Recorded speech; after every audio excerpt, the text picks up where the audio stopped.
What is up, guys, and welcome back to another weekend stream.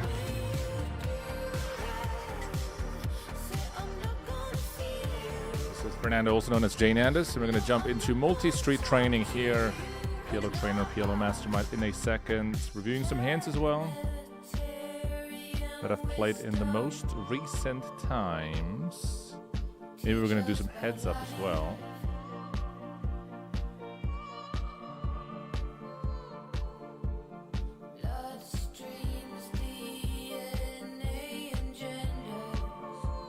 I'm gonna wait for some people to come in. I'm gonna break down the new feature, train some hands, and review some stuff as well.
All right, let me actually refresh this for a second. Going on Twitch as well. How are you guys doing this weekend?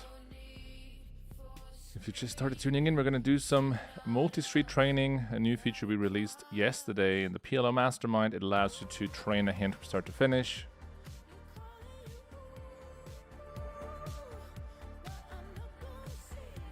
I think we're going to check apparently with this hand. This is a 3-bet pot. And facing a step, I would just probably rip this all in. My hand is kind of vulnerable.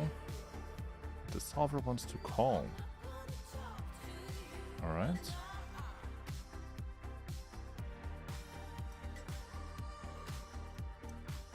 Do river an even bigger straight.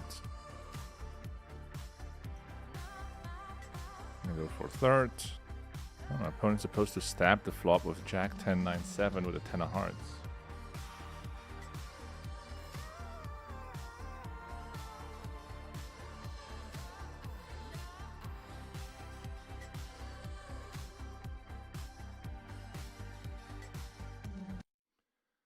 All right, let's jump into some training today. We released a new feature in the PLO Mastermind / PLO Trainer, which is called multi-street training. And it allows you to train a hand from start to finish, so you can start at any note post-flop, like on the flop, on the turn, or the river. And it basically trains your entire hand from your point of view. You can also see what your opponent is supposed to have in this spot. For example, in this case, he stabbed the flop for half pot and then checked it down. You can also look at other hands that would arrive in the same note by just clicking this button here. So Jack 10, 9, 8 with the hearts is supposed to do the same thing, or Jack 9, 8, 8 is supposed to play the same way. This is a similar hand. Yeah, basically the Jack high, a lot of like Jack high, 1 heart, 2 heart, 3 heart combos, 9, 9, 8, 6 supposed to play this way. And we're heading to the next flop. So Jack 10, 6, we have aces with 2 backdoor flush draws. Could be potting or checking. I almost feel like my hand might be good enough to just pot, but we have really no blocker. Oh, we're supposed to go half pot. That's very surprising to me.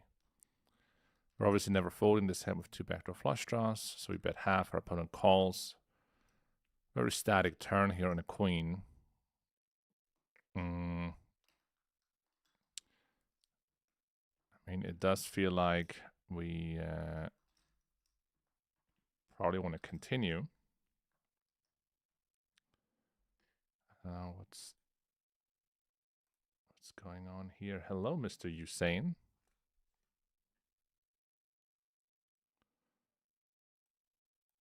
Let me head over. I don't know why.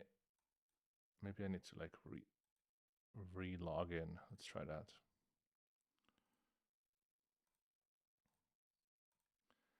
I saw you tried the new multi-street training, Hussein, right?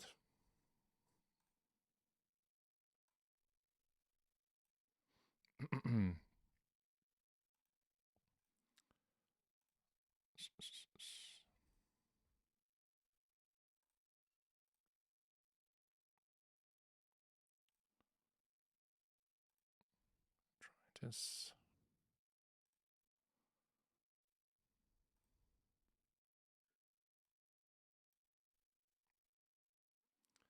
Yes, he says, I like it. Nice. What are the spots you mainly review or play through? Here in the 3-bet pot, are we supposed to bet this flop or not? I'm really unsure. Half pot seems good. Opponent calls. I think on a turn we're going to shut it down. Probably looking for a pair blocker to continue here. We will check. Opponent checks back, and now the question is, can we bluff the river? I mean, I don't really think our hand qualifies that well. Let's see. We're going to check, and we're supposed to actually pot bluff the river here with 0 blockers given the turn line. So let's say we would pot the river. Our opponent is supposed to call with the second nut straight here, trapping us on the flop and the turn. Checking back turn to call down river. Isn't Jack 10-6 generally going to hit the button after small blind raise and 3-bet? So these like Broadway boards, they're going to hit the caller more if you are looking at like an early position raise and you 3-bet from the small blind where you have a bunch of aces. But in button versus big blind, button versus big blind or button versus small blind, the blinds are still 3-betting a bunch of Broadway pairs and Broadway unpaired hands. So you end up doing actually really well on these boards. So if we go into study and you go to the same node, right, and you look at the reports, so these are aggregated reports for 3-bet pots. We can basically look at that here in a sec. So we can say we want to look at boards that are unpaired, no straight is possible. Or we can even say a straight is possible. But basically there's no pair on the flop and the board is king, queen, let's say king, queen, jack, or 10 high. We can select these boards and look at our c-bet frequency. So our c-bet frequency overall is over here, which is 68% on this particular, on all these textures.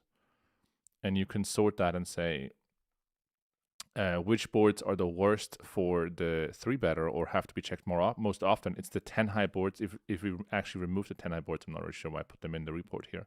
So we have a unpaired board that is king, queen, jack high, right? Because jack 10 high. Our c-bet frequency here is 70% overall. And the texture we check the most is going to be jack 9-8. In that case, we only have 1 Broadway card. Actually, there are some mono boards here as well. So let's remove those. Say we are rainbow or two-toned unpaired, and we are king, queen, or jack high. So now our c-bet frequency is still 70%. And we do check the most on jack 9-8. So that's only a 1 Broadway board.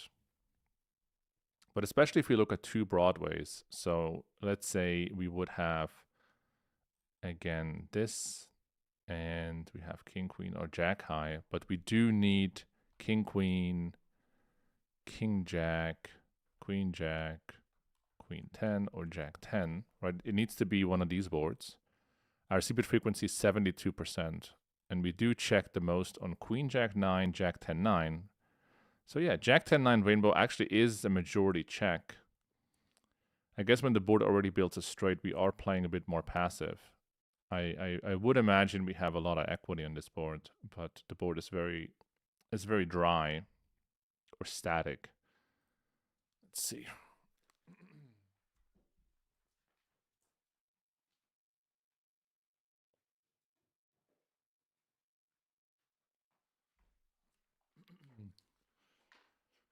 Yeah, so we do have 57% equity.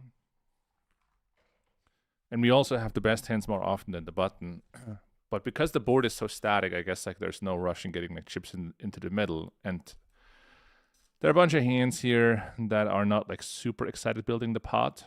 Even when you have a hand like a set or two pair on this board, it's kind of tricky. You don't really want to build the pot that often. So I suppose you're betting they're quite polarized.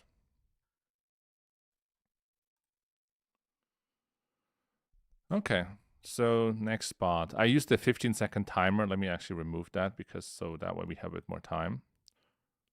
So we 3-bet pre. We can bet half pot or check. I think with the straight redraw and the ace of diamonds, we probably just want to start betting. Actually, maybe the ace of diamonds is a trigger to go for the check here more often than not. So we are supposed to check.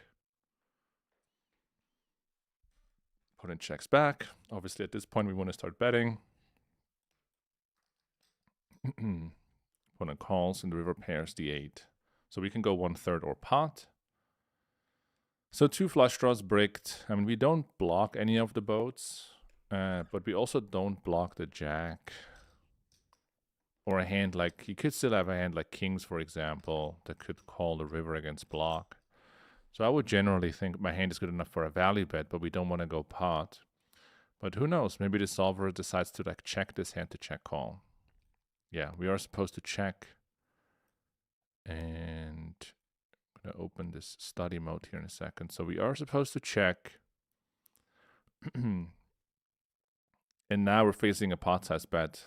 I mean, I don't really think after the flop goes check, check, and we're betting on a very dynamic turn, we ever going to fold a straight here on the river.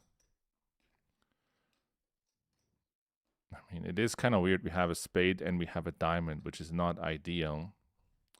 But I don't think the solver is folding the nut straight here. So we're going to call, and our opponent is supposed to blast it off with ace, king, 10, 4. Suppose he's blocking the straight holding a 10, and he's blocking aces and kings holding the ace and the king. So this is a blast off that you're probably not going to see in game. But the benefit here of training that way is you can basically learn from both sides. We play our situation, and we learn how this hand is supposed to play GTO and which line it takes, but we also learn which hands are bluffing and taking the same line. So the line here is we check flop, we bet turn, we check call river versus pot, and our opponent's just blasting off there. So here on the turn, here on the river, are we ever value betting a straight? And the answer is yes. Half of our straights are betting 1/3. Interesting enough, the second nut straight bets more often than the nut straight here. The nut straight is anyway not really relevant as relevant because the flop went check, check.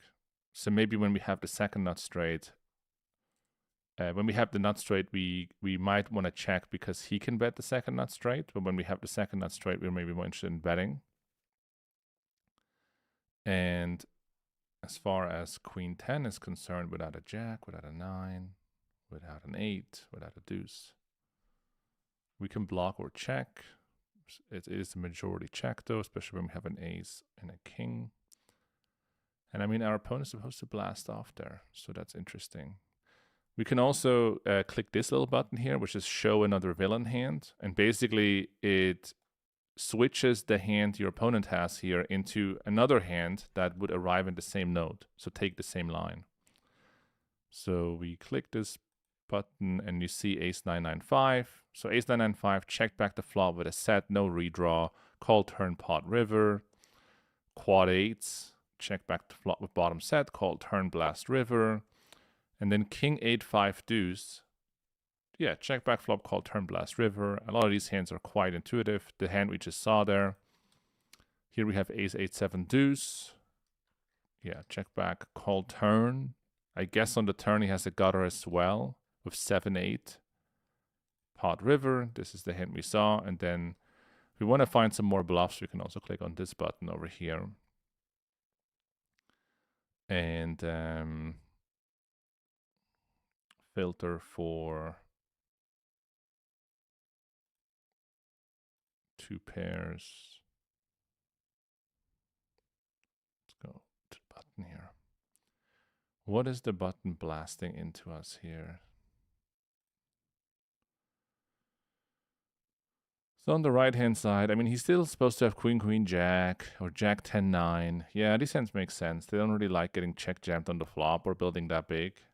I mean, if someone has jack 10, 9, 3, I think a lot of players are probably betting this already on the flop. So jack 10, 9, 3 without any backdoor flush draw or front door flush draw is supposed to check, back call, turn, blast, river. Queen, queen, 8, probably high frequency bet on the flop. We bet, our opponent folds. Actually supposed to fold ace 10, 8 deuce with no backdoor flush draw against a third pot size bet. So again, as you're training these hands in multi-street training, you can always learn from both sides. I want to train the same spot again, so replay this hand from the start. We bet the flop, and it now assigns a different hand to your opponent, and then oftentimes you will see a different action. So here we bet the flop and get raised. I mean, I would just fold. Also, like the 2 9s maybe block some of the bluff raising range, and my opponent's supposed to raise king, king, 10, 6. You're not going to see that very often. I guess it's a protection raise slash bluff. I don't imagine he's supposed to stack off of king, king, 10, 6 when getting re-raised on the flop. So it's kind of a mergy hand in that range. Let's replay this one more time. We bet, get raised this time again, fold. This time he has the queen. And again, we can switch up his cards and see like other hands that are supposed to raise the flop. Like jack 10, 8, 6 is supposed to raise. 9, 8, 8, 7, bottom boat, boat. Here he has the inside straight draw, 2 backdoor flush draws, no pair, supposed to raise the flop. Here he has bottom pair with a pocket pair in his hand, supposed to bluff raise the flop. The nuts, here he has trips, trips. He's supposed to raise the flop with ace 9, 3, 3. I guess the logic is you're blocking aces and you can hit a 3. The 9 is blocking some of the continues as well. Again, we bet the flop and get raised. With ace, ace, 5, 4, we are going to make the call and see some turns. Actually, the solver is supposed to like jam this hand on the flop. Wouldn't really recommend that against too many players, but I guess the logic here is that we're unblocking the 8, the jack, 10, 9, which are all cards that will be utilized as a bluff raise, and we want to deny equity immediately. So that's an interesting one. We're not supposed to call and basically get put into the blender by having him barrel us off our hand or realize their equity, which is supposed to blast it in. Next hand here, 7-4 deuce. We can go half pot or full pot or check. I think when you have no pair with a flush draw, you frequently check. However, this board is so disconnected, we have a lot of fold equity here, and we only have ace high right now, so I wouldn't mind just potting it in. But let's see. Yeah, so potting is the right move. Our opponent is all in, we call, and he's supposed to jam with ace 10, 6, 5, open ender, and a flush draw. I mean, I will have some non-flush draw hands here, just like one pair holdings that will just blast it in. Next flop is again very static, 10, 9, 7, so 2 straights are already possible. We have an open ender with top pair, so a very high frequency check flop. He's going to have jack 8 and specifically 6, 8 more often. It's going to have 2 pairs more often. It's going to have sets more often. So probably high frequency check here on the flop. Do check, face half pot. I don't think blasting it in is that great of an idea. We probably just call. That is correct. Now we turn 2 pair, range check, and we are obviously in an unfoldable spot against another bet. Not sure if it is. I had this before here.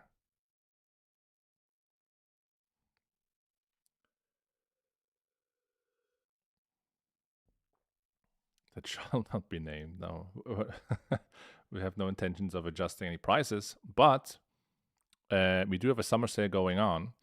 So as we do every year with the start of the World Series of Poker, we do have a summer sale. So 30% on all courses from May 22nd through until May 22nd is when the offer runs out. And the 6-month membership has 30% off versus going month by month. So if you're currently a month by month user of the PLO Mastermind, 4-card, 5-card, or the bundle, You can save 30% if you check out our summer sale. You can find this on plmastermind.com/summer, or just head over to plmastermind.com and you will find somewhere a link there for sure. So 30% of all courses and 30% off the 6-month membership. After May 22nd, we're going to drop both to 20%. So there is a bit of urgency built in. Let me refresh this page here. If Luke is watching, I'm not sure why it is like lagging out on the turn there sometimes. We just pushed this release yesterday. Still working on some bug fixes as it is with software releases. 3-bet pot, high frequency bet on the flop. I mean, on the turn, I will check frequently, but I do feel like holding the strong queen here. We probably want to bet, and we also get value from an 8. So we do bet. Our opponent calls and we make quads on the river. So now the question is pot or check. I mean, I already feel like the majority of our range that wants to value bet wants to go for a third, because your opponent can easily have quads and you still want to value bet aces and kings. So I think third is the way to go, but we'll see. Oh, we're supposed to pot here. I'm going to open this up in the study mode to see like how much we are potting versus betting third. We're supposed to pot. Our opponent is folding out jacks. I mean, is it that great? So here on the river, actually, we don't really care that quads are possible. Let's see. Or I guess we're going to have quads quite often. If we don't have quads, but we have aces. Well, if you played it that way to the river and you have aces, you're just supposed to like pot the river as well. However, when I look at those aces, I don't really see a lot of king X in there because we're blocking pocket kings. If we do have a king, actually the king X combos are kind of here in the checking line, or we probably don't barrel the turn anyway. Yeah, I guess that makes sense. When we bet the turn, we want to unblock kings if we have aces, and then we can also blast off this river. Over here, 833, high frequency bet, maybe, well, not necessarily range, but probably close to it. So we bet 1/3 on the flop, and on the turn, we definitely still have some value in betting. But I'm not sure with jacks. I mean, there are a lot of better overpairs to call us. We only bet 1/3 on the flop, so there are a lot of hands in my opponent's range. Also some unpaired overcards. So I'm not sure about this one. Probably would lean towards betting, but maybe it's Finn. Seems good. Our opponent comes in with the ugly min raise on the turn. And it's kind of weird because the best combo draws to do this with and then stack off would have a 5. Like the 4-5 of clubs kind of combos. But at the same time, solver's not going to fold 2 pocket pairs in a flush draw. So I'm not really sure. I mean, if you call, there's so many bad rivers. Even if you make the flush, you don't know what to do. So I'm not really sure if this is a hand that the solver just puts all in and see what happens. Now realize in solver land, obviously the button is going to have plenty of bluffs here. And when you play this hand in reality, I would be pretty scared, basically. But we're all in. That is correct. And our opponent is going to make the call, and he has trips. And he boats up, unfortunately, on this card. So I'm very interested to see like other hands that he would do this with on the turn and then stack off. Ace, king, queen, deuce. Wait, what? Let's have a look at this note here.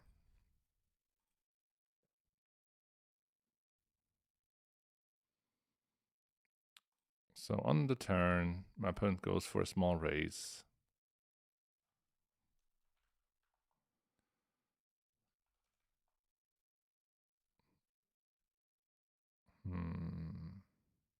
This hand is supposed to raise turn and stack off.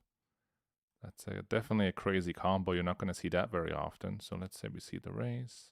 Here's the jam. The more natural bluffs.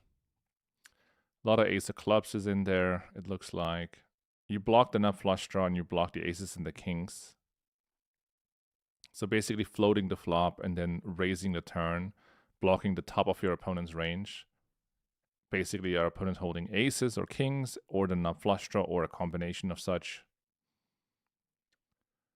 Yeah, these are very creative bluffs. It makes a lot of sense though combinatorically why you want to bluff ace, king, queen, 9, ace of clubs here in the turn and then fold against the jam. Ace, king, 10, 7. I mean, on this board, you're going to see a lot of potting and then checking. I think my hand is too weak. Actually, it's not too weak. The 10 and the 7 are apparently good enough to put in a bet here. Okay.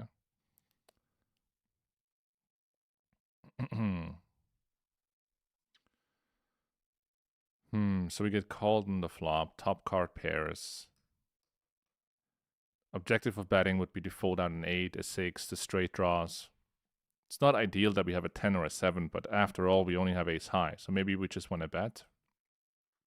If we can make anything fold here, it would be amazing. We're getting a really good price. We're getting jammed on. We're going to fold. Let's see what is jamming. Yeah, the solver is not backing off. Calls the flop, rips the turn all in with the big straight draw here. So he has a wrap, no pair, and decides to rip all in. It's a very creative line. Maybe a good amount of people would just jam the flop, maybe. But jamming the turn, you won't see very much in the player pool. But this is one of the lines that the solver is going to choose. It's an interesting one. Here, full frequency c-bet on ace, king, 5. We turn the ace. We don't really need a lot of protection here. We hold the deuces, the hearts, the jack. Do we want to bet again and then potentially narrow our opponent's range down quite a bit? Like, I will probably just want to check. I mean, our hand is good enough for another bet, but also our opponent called the flop. I think I would just check and trying to induce or also pot control somewhat. So we do check, which is correct. And then on the river, like a third pot size value bet sounds pretty reasonable.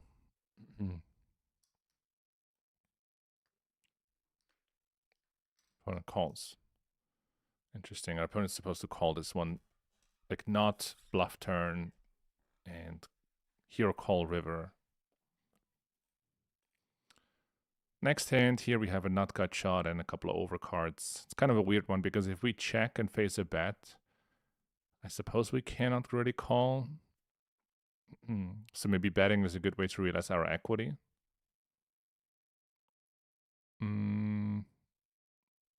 Let's try.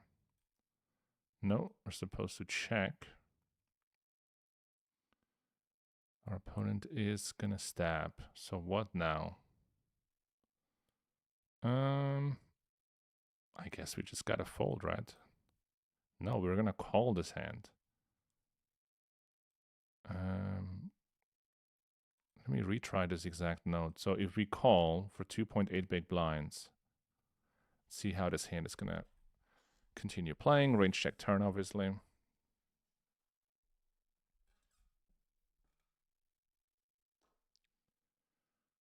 Opponent keeps barreling. We're gonna fold this time. He has queen jack 10-6. Okay.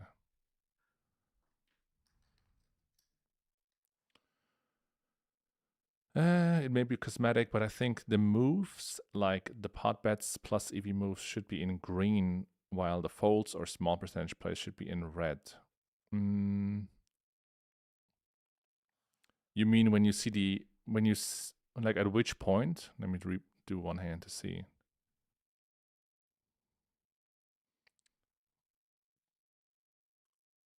So the plus EV move should be in green. So here we bet, for example. It was like green and red, right? Like the correct move is green and the wrong ones are red.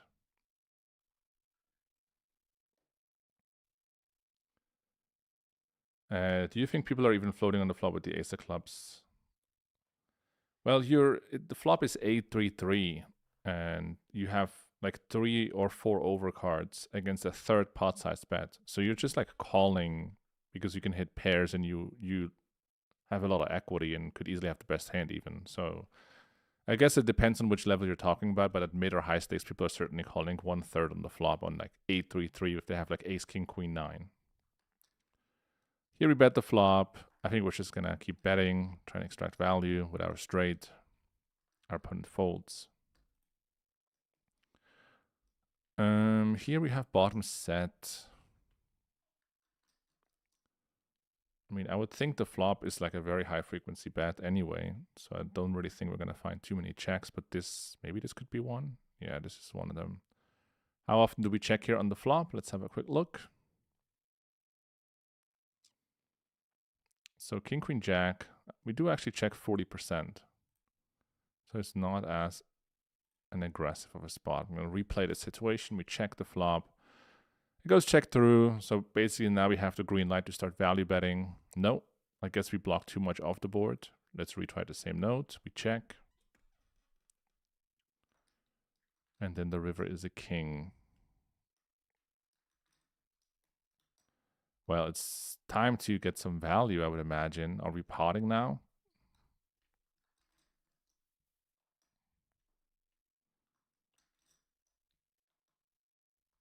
I think it's basically big bet or check. I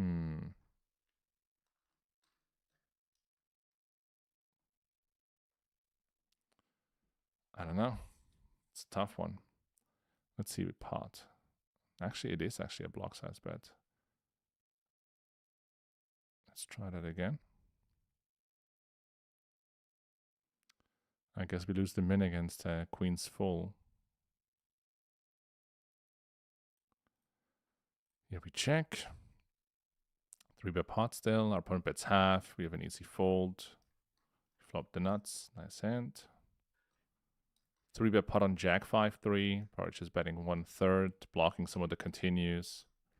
And then on the turn, we probably just keep barreling if we have a diamond. But with no diamond, we're just going to check and give up with this one.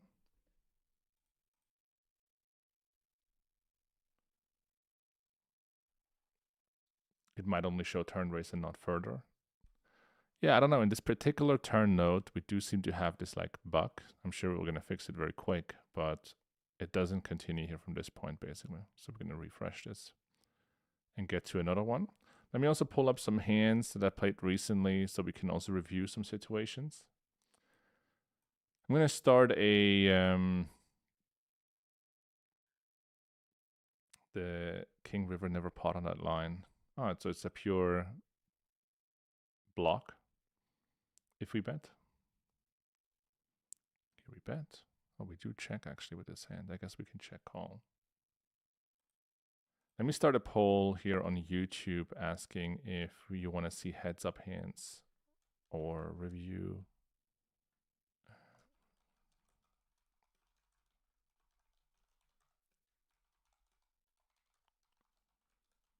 Heads up or 6-max PLO.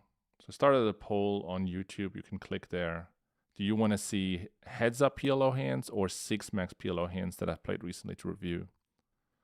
Check, check, flop, we bet turn. Opponent calls. And on the river, we do have ace queen with 3 5s. I mean, we are supposed to have a pretty strong range advantage, but are we going to bluff ace queen? I suppose our opponent is most likely to call down with an ace in his hand. So that's a good starting point. It's either pot or check, essentially. Seems like a tough one. I kind of prefer having ace-king in my hand, but I don't know. Let's see. We check. No, we're supposed to pot this one on the river. And our opponent is supposed to fold the queen 10, 10, 4. Yeah, pretty sure if he had ace 10, 10, he would certainly was supposed to call there. Let's have a look. We're looking at the votes at the moment. 8 people voted for 6-max. 0 for heads up at the moment. I'm going to keep the poll up there for a moment. Yes, the correct moves are green, while the minus EV moves should be red. But isn't it that way? Like when you have the display bars showing which percentage of the move you should make.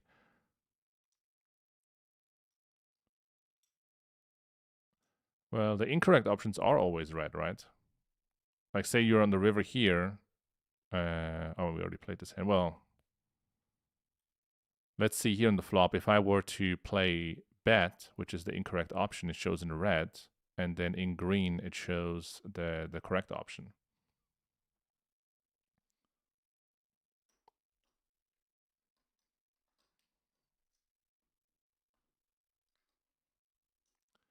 I just think that the plus EV moves should be in green and the minus EV moves are red.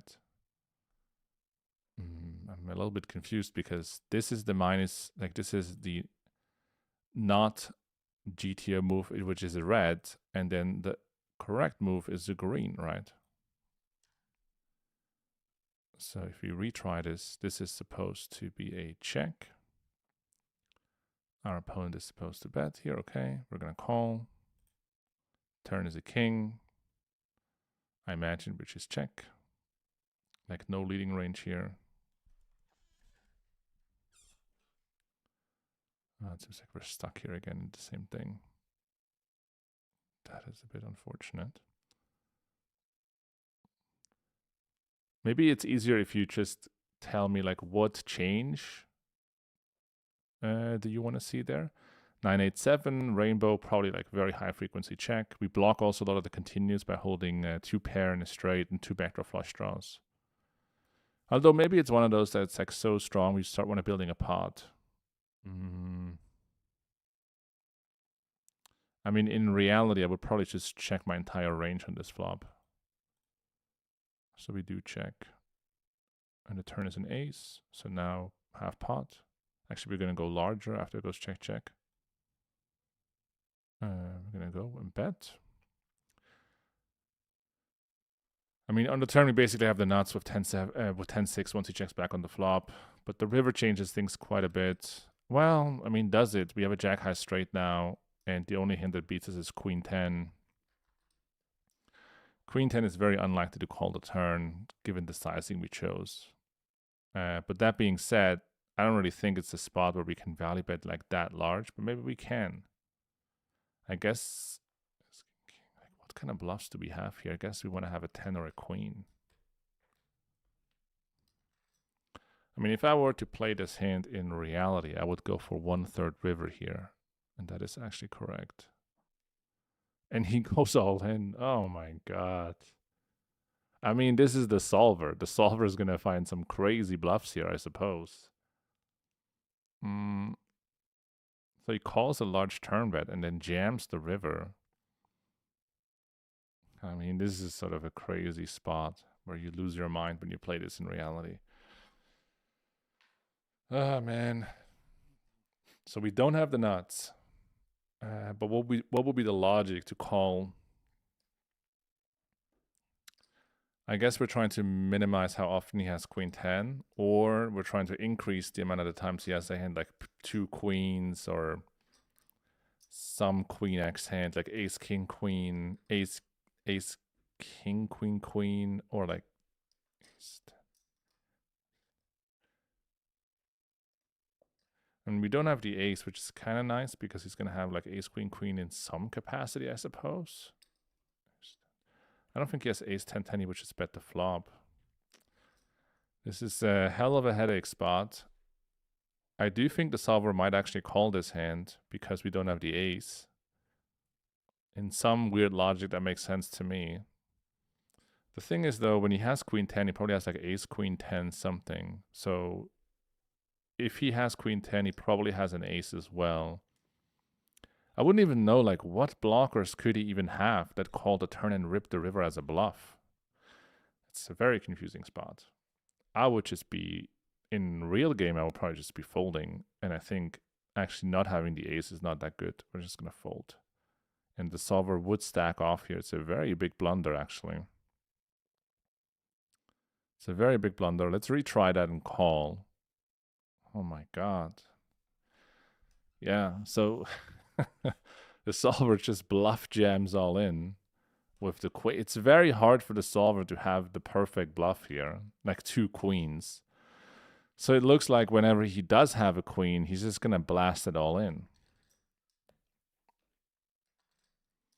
It's very hard for the solver to arrive on the river with some sort of with any bluff that doesn't have a lot of equity to some degree. I mean, the hand doesn't have that much equity, I suppose, because there's so many straights out there. So whenever you have a queen, you just blast it somehow. It's a very creative bluff, and I don't think you're going to see this on the felt. But again, you can learn from both sides here. We're supposed to play check, flop, bet, turn, and then bet, call off on the river. And he's supposed to play check, check, call, turn, and then blast river all in versus block. There's some creative stuff there.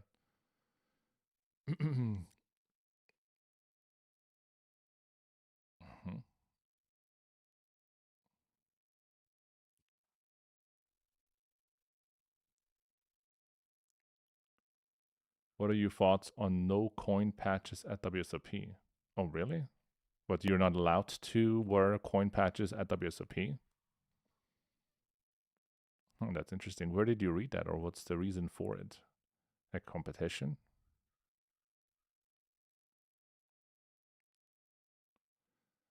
Yeah, this is a bit of a crazy hand here. Okay. 3-bet pot, ace high board, mono we bet, put in calls, we turn 2 pair. I mean, these mono boards are definitely tricky. Obviously, we don't have a bet here. We just check, and then what? Our opponent checks, that makes things easier. I don't think it's a value bet on the river. We check again. And our opponent's supposed to check down ace 4.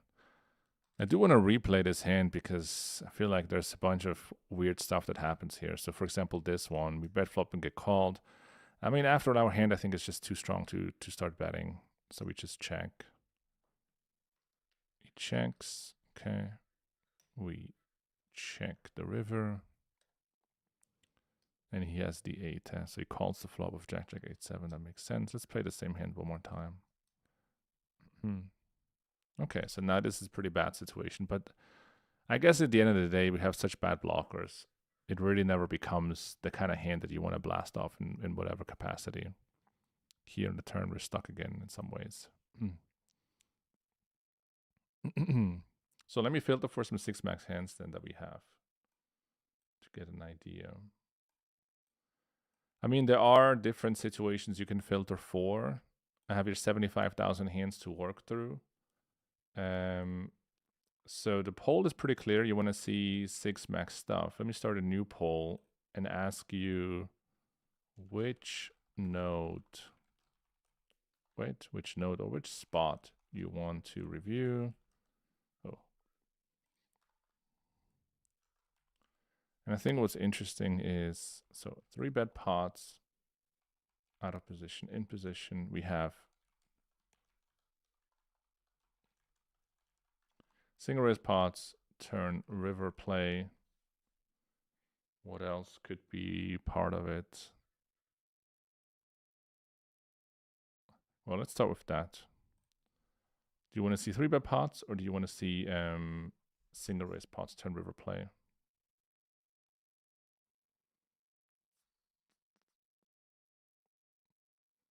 How often do we see bet ace high flops despite being monotone?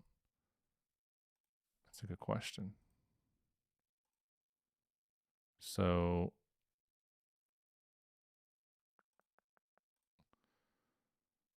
can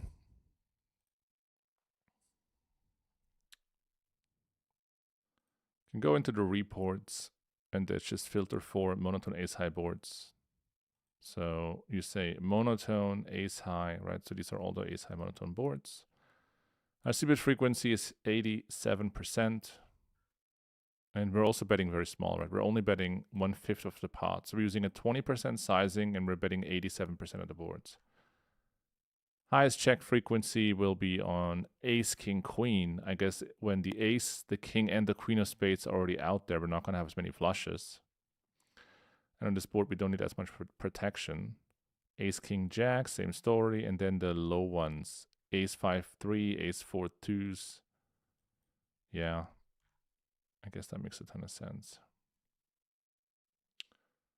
Okay, so there's a poll out there. Which spot do you want to see reviewed? 3-bet pots or single raise pots? At the moment, people are clicking on 3-bet pots. We're going to let this run here for a minute or two.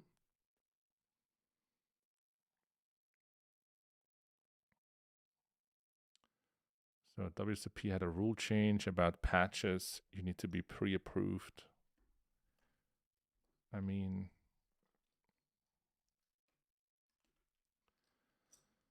I don't know. I guess it's like becoming more of like a product or brand that they want to protect that way.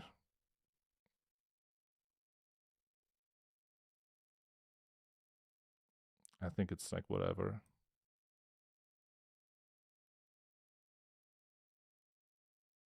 You can also send me a screenshot on Discord, by the way, if you have a suggestion for a change. If you need to send like an image or something or a screenshot.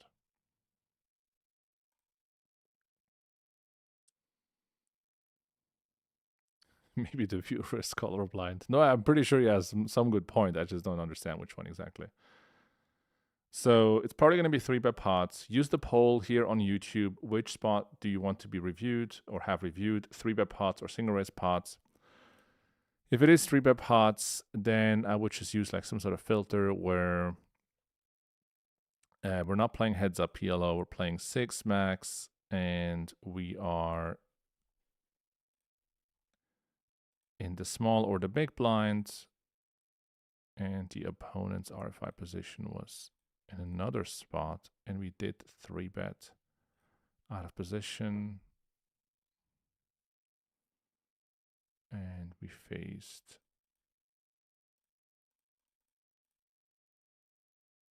this. I'm going to work through situations where we're heads up on the flop.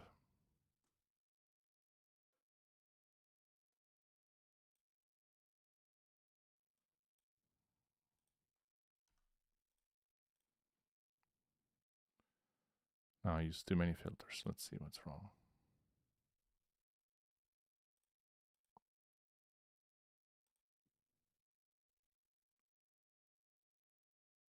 Oh, okay. Here we are.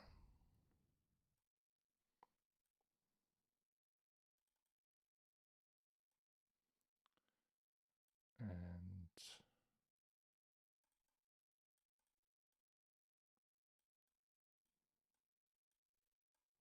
just trying to arrange things here a little bit.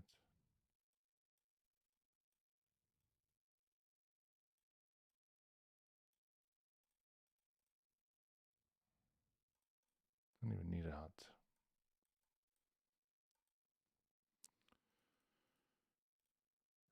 I mean, this is, what is this? Oh, okay.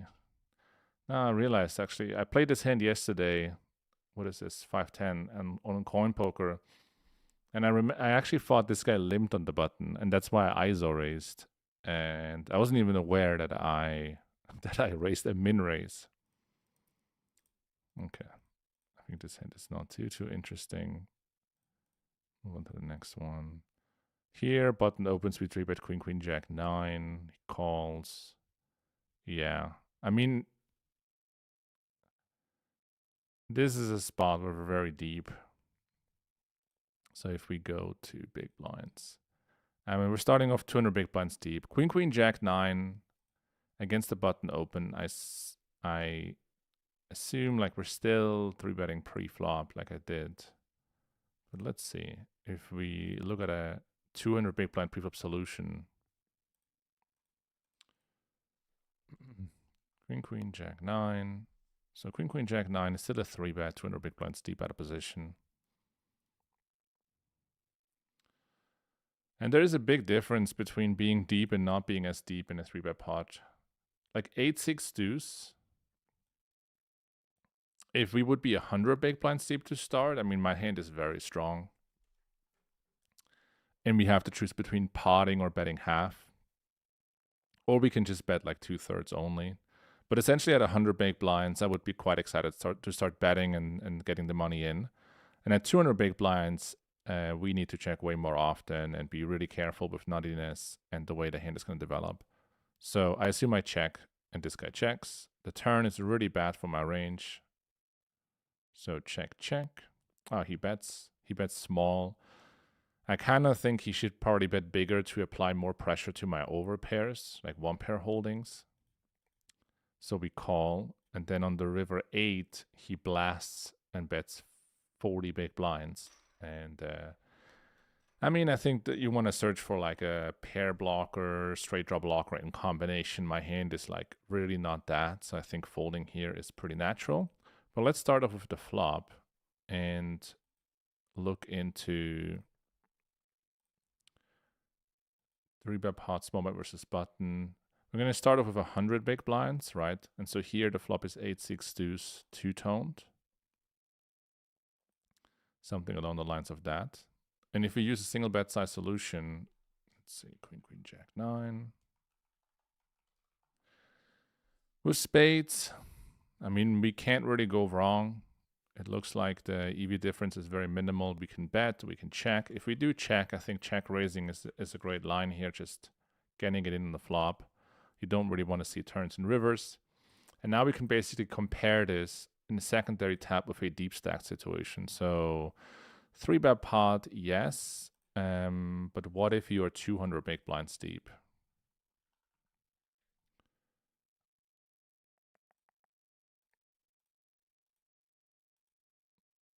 So here we have 8-6 deuce. This time we are 200 big blinds deep. So our bet frequency is now 40%. So we're 40% versus here it's 54. So, I mean, we are definitely tighter, but like not by that much. Still betting quite a bit. So queen, queen, jack, 9. Yeah, so now we are not interested in betting any of those anymore. And obviously we're not going to check jam for 200 big blinds against the stab on the flop. We will just be calling. Yeah, so we want to just play like much more passive with these kinds of hands once you're deeper. And then as far as a turn is considered, I mean, pretty simple. We can just say if it goes check, check on the flop, the turn is what, a 4?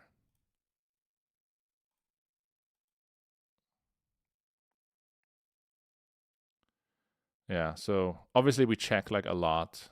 Our hand doesn't really make sense betting on the turn because we have no blockers to the nuts or anything relevant. So obviously we check. There are some bets with strong hands. And I really think imposition wants to bet larger, but definitely interested in that. I'm going to run a quick sim to look at a couple of different sizing choices for this turn. It's kind of interesting how this would look like. Oh, now the votes shifted to single raise pots. Okay, we're going to do a mix, I guess, of both then.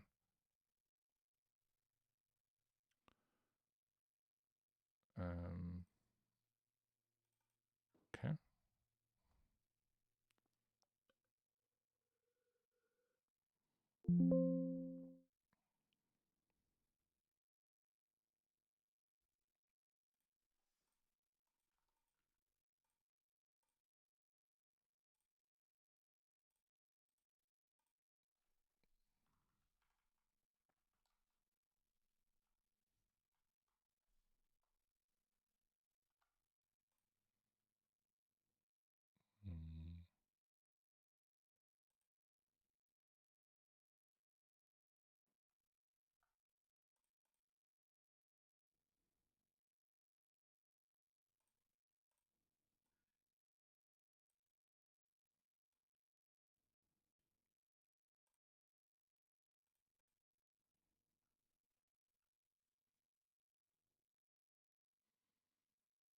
I sent the screenshot in the email. Thank you very much.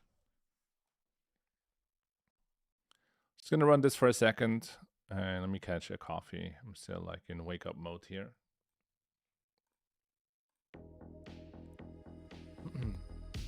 I'll be back in 2 minutes and review this spot here. More 3-bet pots coming.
All right.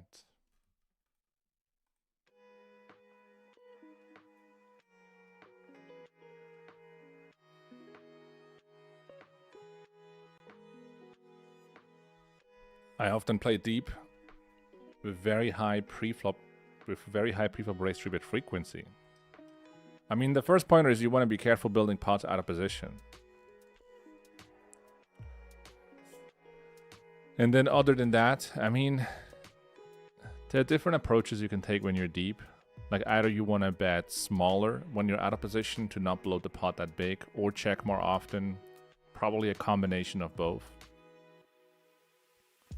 But yeah, once you're out of position, you just check a lot. You can also see this in a single raise pot when you open and get called. I mean, the ranges are kind of competitive there, but still, when you're out of position at high SBR, you got to be a bit careful. You don't want to play 3 streets out of position, like driving the aggression like that often over 3 streets, because like how many hands are actually good enough to bet 3 streets, you know? Yeah, so this is the spot we looked at here in a second. And my intuition was right by thinking that on this 4, once the flop was check in position, if you do want to bet, you really want to challenge those overpairs with maximum pressure by betting large. And we can see here the solver strongly prefers going pot over a small sizing. Actually, the one third sizing is used never. I mean never, 2%. Because you don't really accomplish anything there.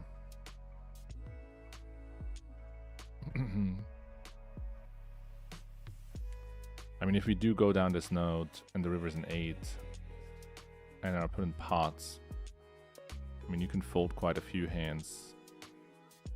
Queen, Queen, Jack, 9 is not really interested in calling because you're looking more at hands like a Ace, Ace, I don't know, maybe King 5, where you do have this straight blocker. Stuff like that is where you can start considering calling and expecting to make some money against some players. But essentially, you want to have some sort of sound logic in play when it comes to playing. So when you review hands, a really big part of that is also understanding like what sizings are incentivized to use for what reason. It really doesn't help you to just, I don't know, like look at a sim output, I suppose, like without really thinking what is actually happening as far as the ranges are concerned. So here in position should be stabbing much bigger on the turn if he wants to bet, and then on the river against a pot size bet we're folding. I mean, if you look at the sim, we're folding here on the river 55.9% of the time because it's kind of a bad river for us. And if you really want to find the calls that are netting, you know, 1-2 big blinds because we think our opponent is capable of bluffing here quite aggressively, then we are aiming to have some sort of straight blocker or boat blocker, and our hand does not qualify in this instance. Here I 3-bet 10-10-5-5. Don't really like this, to be honest, looking back at this. So we're 150-ish big blinds deep. I'm gonna go into a pre-flop sim.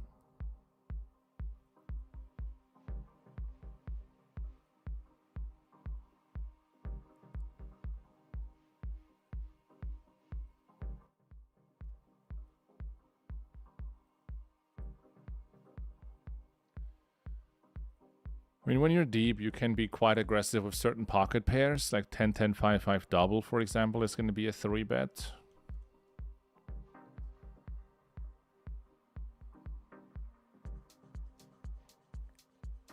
But if you look at double paired single suited combos, I guess 4-4 deuce deuce, 5-5 deuce deuce, some sort of connection here is the bottom. I mean, 10-10 deuce deuce is in the mix as well. We're not making that much money here 3-betting these kinds of combos out of position, deep stacked. So, I mean, 10-10-5-5 is not that far away from this thing.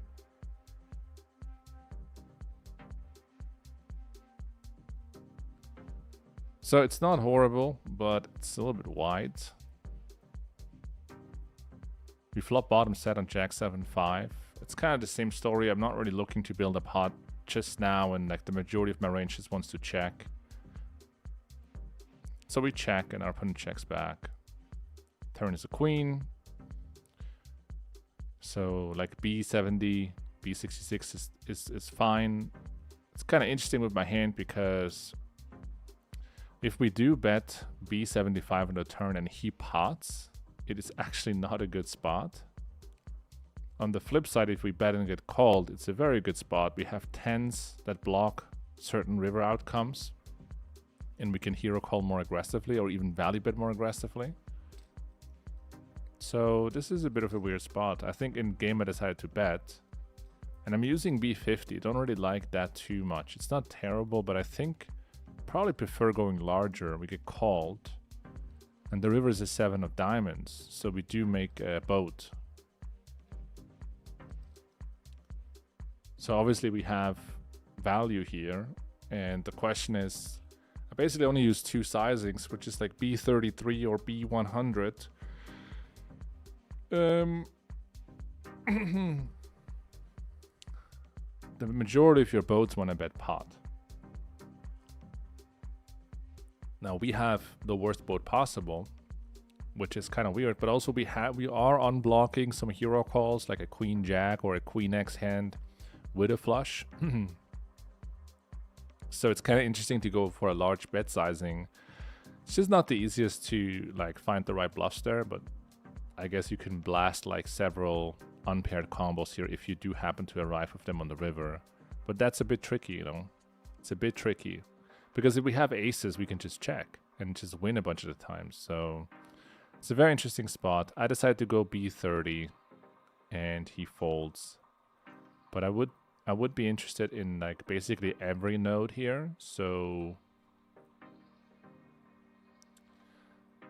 I'm gonna start with Jack 7-5. Diamond, club, diamond. This is good enough. So this is 200 big blinds deep. Probably see betting like 40%, even less, 34%. So 8-6 deuce, we had a bit of a higher frequency because it's harder for my opponent to connect hard. So here we're really careful on the flop, and we have 10-10-5-5. It's not really going to be, the single suited version is not going to be our range, but a double suited is. And we're better off just, well, we're betting with the flush draw, I guess. Without the flush draw, we're pretty much indifferent, but leaning more towards a check, which I can see. The turn is a queen.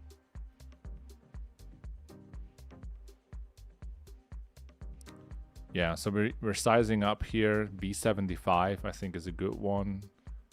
And the queen, which is an overcard, is really good for our range. We can also value bet thinner now because the flop went check, check. And still 10-10-5-5 is kind of in a indifferent spot. Like both lines make sense. I mean, if you do bet and get pumped, I would think we have to fold. Solver is going to continue for a pretty healthy profit there because folding is minus 18 big blinds and continuing is minus 8. So it's like a 10 big blind difference. But in the real world, if you get pumped on the turn, you're in pretty big trouble. And especially this is 200 big blinds deep. I guess like 150, it would be an even bigger mistake in theory to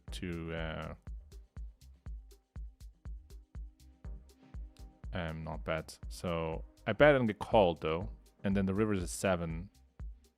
Actually, in this instance, we would need the 5 of clubs. Basically, the board pairs at the bottom, and the flush comes in. Out of position can bet B33 or pot. And if you look at the boats, which is over here, it's actually a pretty good mix between different options. Like the nut boat prefers going smaller. I guess you're blocking a bunch. And the non-nut boat prefers going bigger if you do bet. I mean, if you have a hand like 7s in this instance.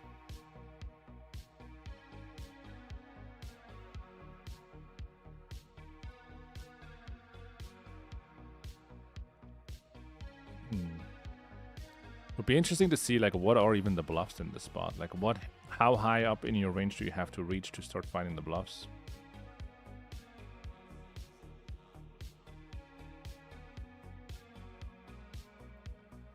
So out of position has 58% equity here, arriving on this river. And like what hands are blasting? So some queen, not queen jack is checking. You have ace king 10-10 with the ace of clubs. I guess that's a natural one. Potting. You might have 8-8-6-6 with a low club, betting third. You might have king 10-9-7, no club, potting. So you're blocking the 7 in that instance. It certainly requires some creativity.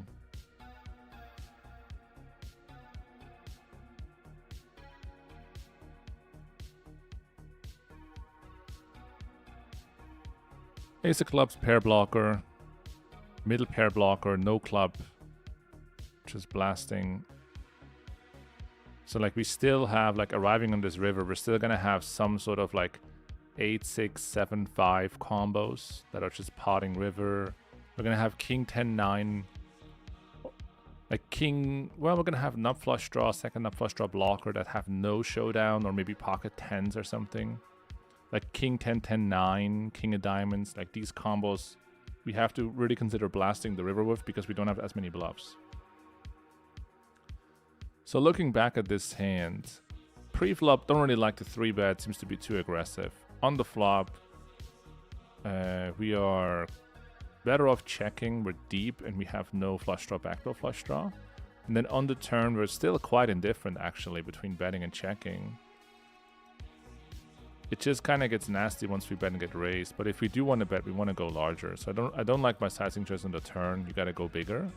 It's a very advantageous card from our range.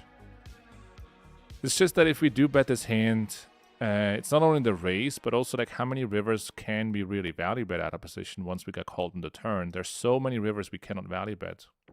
There are a lot of other hands we can have here for value that have a much easier decision on the turn, sorry, on the river for value betting or catching, and also have an easier decision versus raise on the turn or block the raising range. So I think on the turn I like checking, going for check call, and then as played on the river.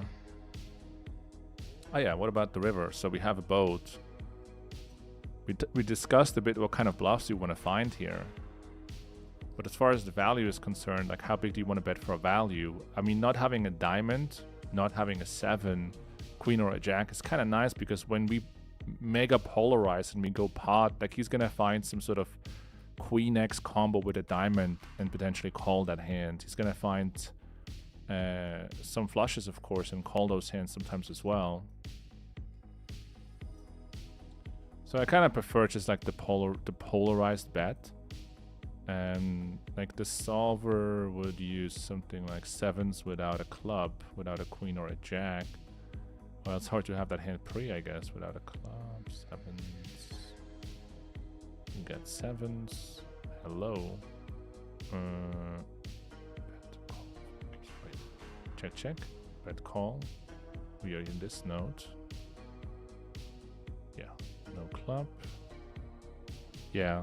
So the underfold here in the sim heavily prefers the pot size bet. I think makes a ton of sense.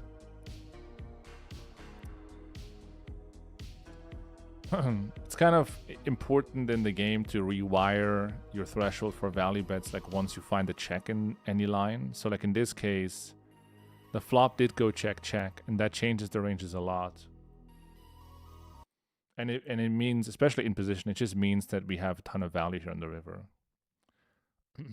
So donking, by the way, just to clarify a couple of language issues. So donking means you are betting into the aggressor of the previous street. That's a donk, right? So for example, let's say you defend the big blind as against a button raise, and you lead into your opponent. That is a donk because your opponent was the aggressor on the previous street.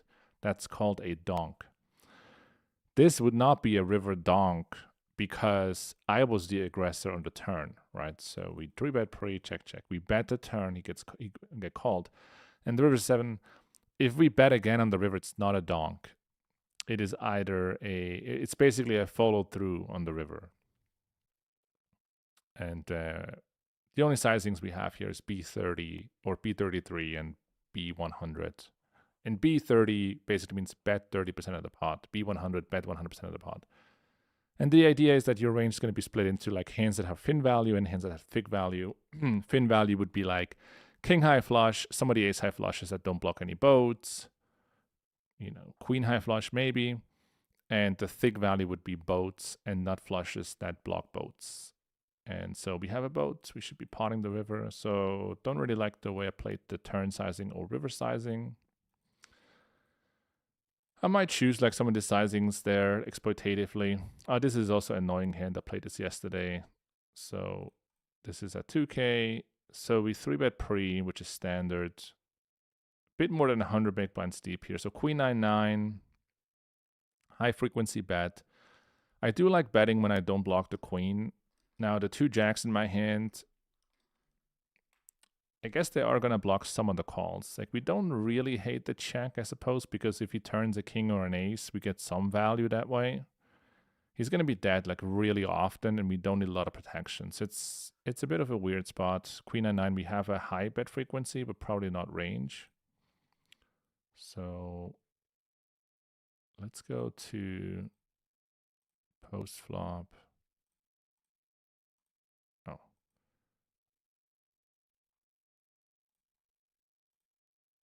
I want to see queen 9-9.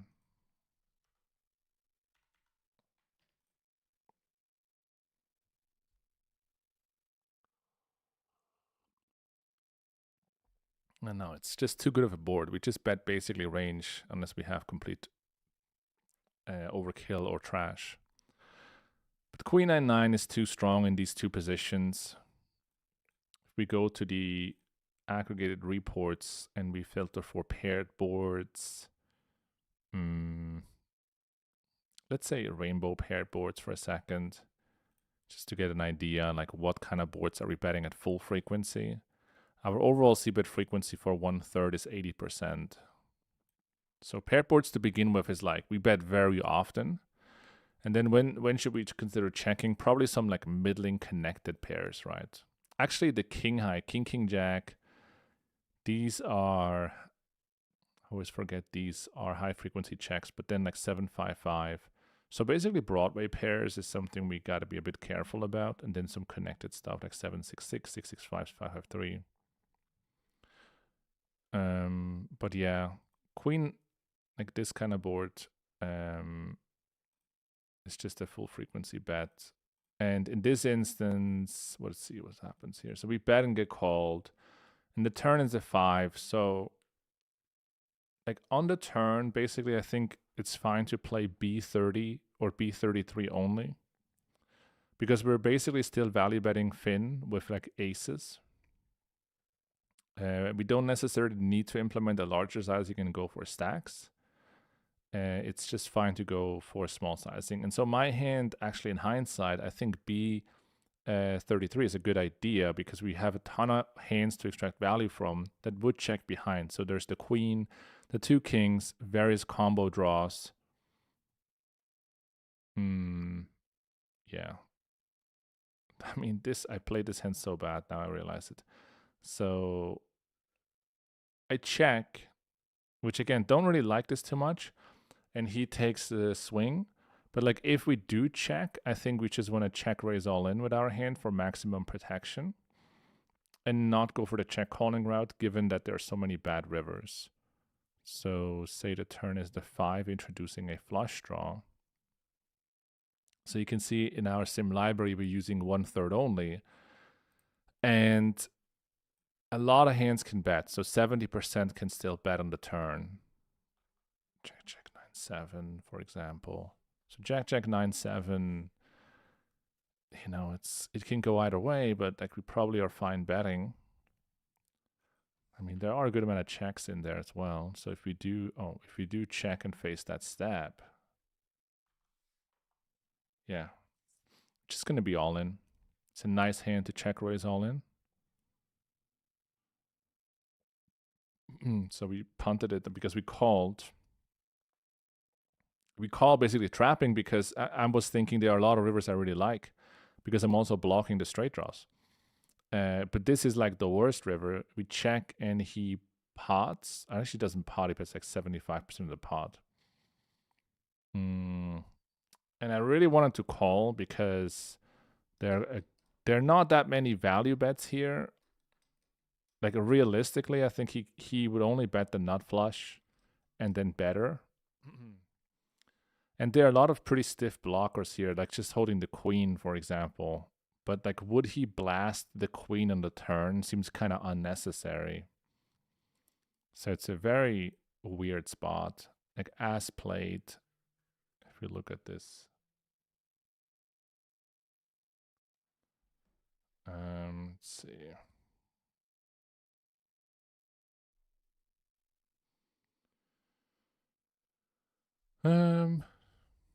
That's interesting. So we play check call turn and we open rip all in on the river here 45% of the time, which is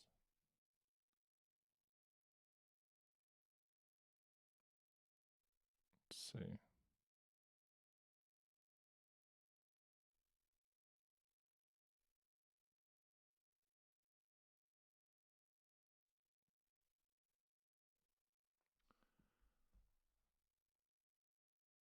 So we play check call turn and then just jam the king of hearts that often. That's well, we're not supposed to have this hand in here.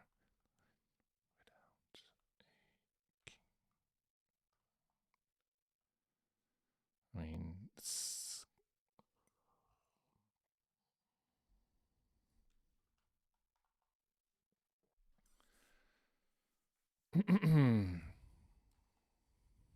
it's kind of funny. Like the way the solver plays this spot is like if you arrive on the river with a 9, you just open jam bluff all in on the king with the completing the flush. I mean, the way the solver organizes the 9 is we either bet a turn because we have so much value, or we check raise all in on the turn if we have a more vulnerable 9 for the most part. And then so if we do play the check call line, which we infrequently do with a vulnerable 9, we would just like open rip the river against some sort of mediocre backdoored flush or a straight. We even challenge a better 9 if he happens to have an ace 9. It's going to be a pretty awkward spot. Didn't really see an open jam here. I didn't really see an open jam in the sim, like in my head.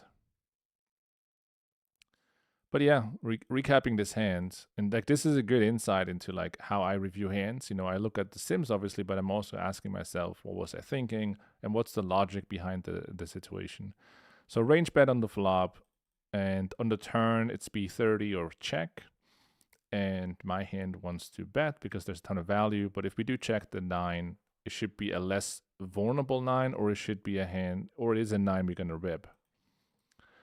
The river is kind of crazy. I mean, we open jam the river because we have kings and maybe some nut flushes that we want to jam for value. I mean, let's have a look here. If we do have the nut flush, you can see that over here. So if you have a flush on the river, that is not a boat, you're open jamming the river 43% of the time. So I didn't really recognize that the flush is worth that much on the river. We are a bit deeper here, so we got to be more careful. The SPR here is a bit less than 1. Here it is clearly over 1. So we have to be a bit conservative, but playing check call lead river is definitely a thing. And our hand could qualify for that line. And then as is, we check, and our opponent bets pot or something like this. If we do have a 9, it's kind of a weird spot. We have a 9 and we don't have a... I mean, we basically have... Let's see. We have a 9 that is not a flush and not a boat. Or quads. We just don't even have that kind of... we just don't find ourselves with that range. We either jam the turn or we open rip the river. We're not really in the mix here. I think looking back at it, it's one of those typical spots where like on a previous street, you should take the uncomfortable line, like jack jamming all in here, which is kind of mergy just to avoid like this river headache. It's a classic. It's a classic one. Next hand, we 3-bet king, king, jack 10. Makes a ton of sense. We flop the mega nuts and we bet half. So could bet 2/3, I guess. Should we slow play our hand? It's a pretty good one to slow play, to be honest. We have the spades, the heart, the jack 10. This might actually be better suited to towards a slow play. So cutoff versus, say, small blind here on king 9-8. See that again.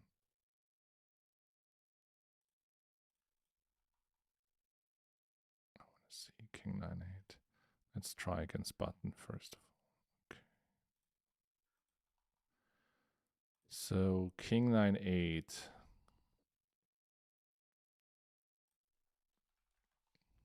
Yeah, it's just like a pure, it's very likely a pure check also against the cutoff. We have a bit too much of the board. So it might be like a check call kind of situation. Although with check calling, you know, you got to give your opponent credit to do some stuff on the turn, which is definitely possible. But looking back at this, I don't really like betting. I think check calling is better. And then so on this turn, after betting the flop, I mean, I think we're just going to go big, basically. Which makes sense. Okay. What other hands did we have here? We also had like requests for single raise pots. Let's look into that in a second. So here we squeeze. We get one caller. We flop the mega nuts. I mean, king 10.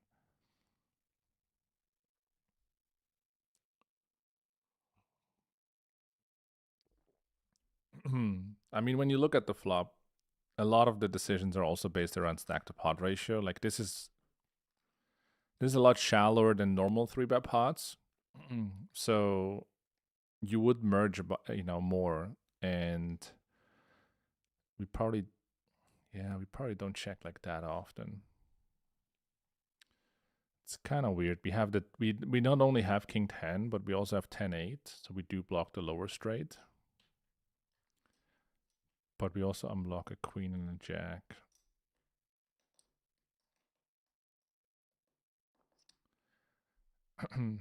So basically we want to bet small or check, basically. So I decided to go small. My opponent calls. And the turn is like not that great. But realistically, not sure like how much ace king we're supposed to see here. What a run out. Somehow we win. I don't know if he had like a set of queens or something. Here we 3-bet, get called. My opponent flops the nuts. Could be expensive. We have the ace of hearts. We check. Probably just checking range as a simplification. Actually, he doesn't have the nuts. He has a pair and a gutter. He bets 1/3. We call. Turn is a king. Wait, do I remember this hand? So on the turn, we want a range check, but I think I led the turn small. So this is kind of a weird hand, but like this, people really struggle when you do stuff like that because it basically, like now, for example, it's a difficult spot for him to know what to do. Like, does he want to call and realize his equity, or does he want to bluff raise and potentially get raised off his hand? So in this case, we kind of manipulated him to call instead of like maybe blasting the turn. And then on the river, unfortunately, he does make 2 pair, and I think we have not such a great hand to bluff. Yeah. Don't really like the way I played the turn, but it's not a biggie. Here we're going to go for 3-bets, bet, check, call. Yeah, this is also an annoying one. I mean, he bets full pot on the river. From this position, he's supposed to have a lot of king-king. Because could have floated the flop with just a king, but it's not that easy. I mean, if he just has a single king, does he really float the flop against small blind 3 betting range on 10-10-3 with just pure backdoors? Like, probably not.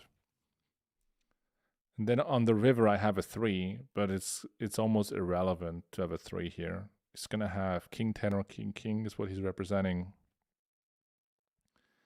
And the 3 in my hand doesn't really remove that much value.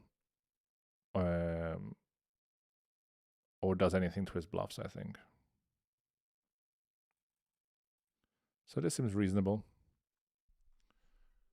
Okay.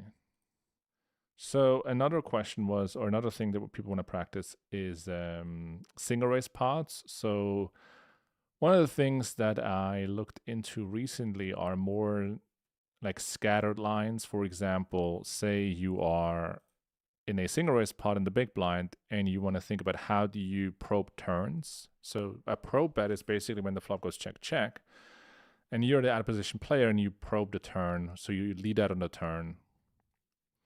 So we're going to set this up here and we're going to go for some multi-street training. We released multi-street training yesterday in PLO Trainer. I'm going to show you how right now how it looks. So say, for example, we are post-flop, single raise pot, button versus big blind. We're going to choose whatever flop, and we're going to say, that the flop goes check, check. And on a turn, we want to learn more about probing. So we are in the right node. Check, check, flop, turn is something. And now we have to define the filters we want to work through right here for multi-street training. So I would say we want to basically work through any possibility and go to multi-street.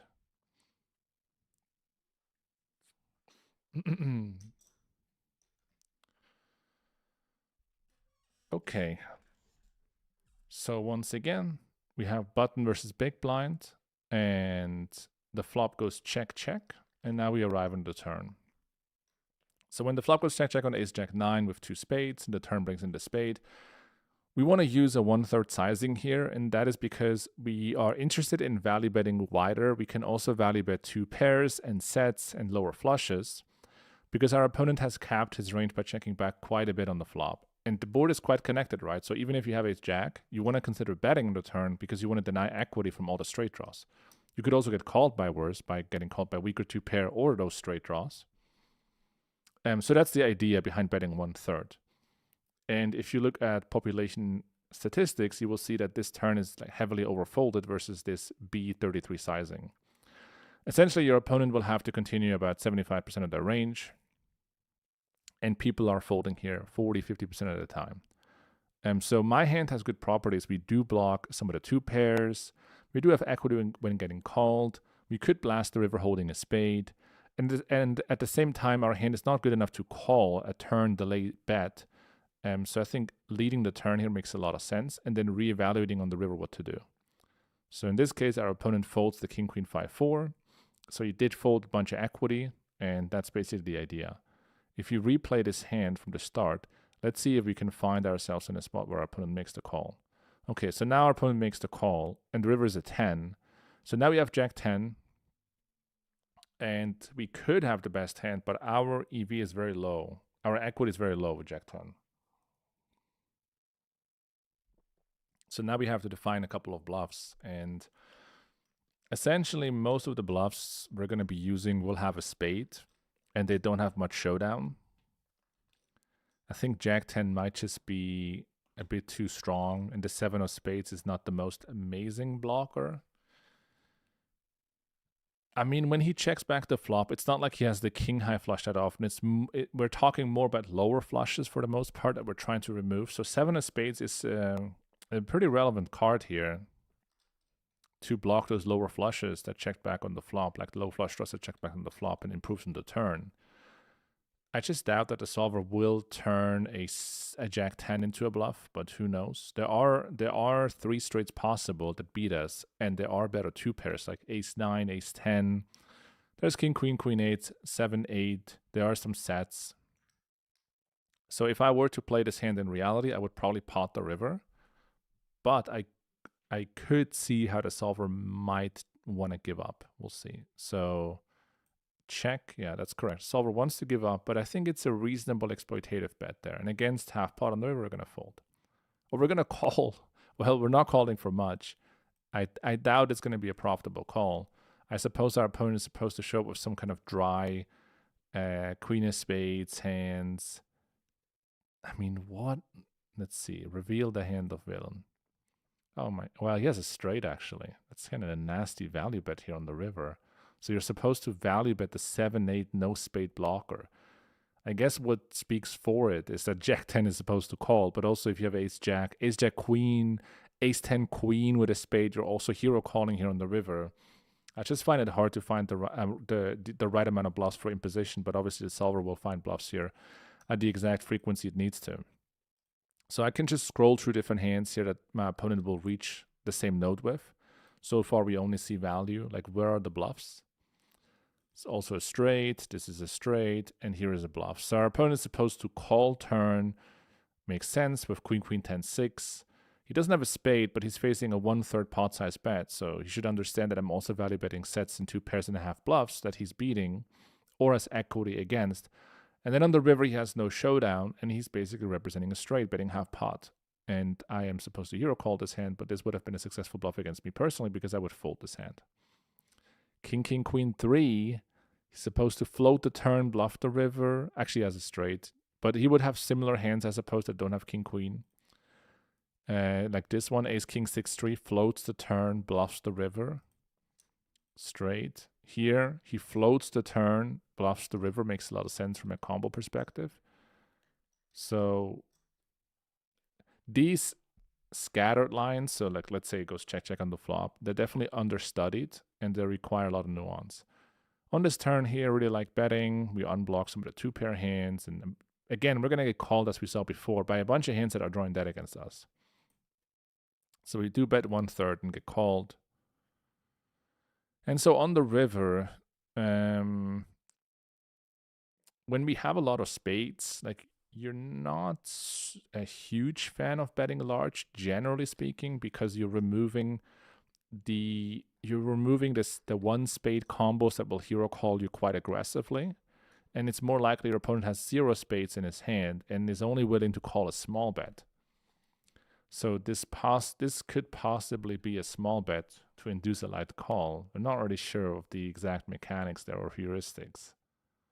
I would intuitively think let's go small. It's also a little bit interesting to trap because there are a lot of queen 10, king queen, I guess 7-6 we block, but like 7-8 we block. So queen 10-8, queen 10, king king queen. Like there are a bunch of these combos that might bluff if I check. So it's a bit conflicting. I'm gonna go for 1/3. Yeah. Oh, we want to go pot. Okay, that's interesting. Let's retry this. I go pot, and my opponent calls, somehow has his beat. Well, I would have lost less, I guess. It's